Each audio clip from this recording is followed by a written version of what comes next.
nasasaktan dyan. Ayan. Masaktan lang kayo na masaktan.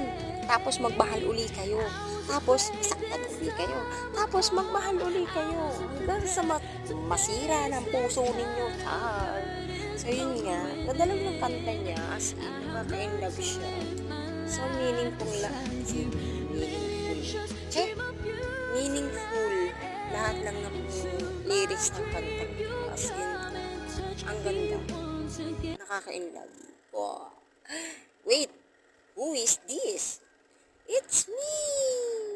Dang! Oh, ayan ako niya. Ang ganda ng mukha ko. Char, char, char. Ganda-ganda niya. Char, char, char. Ako lang yan. Bakit pala sa akin pag straight ang buhok? Tapos tinan mo, hanip ang kilay ng lola. Pak na pak. Ganun.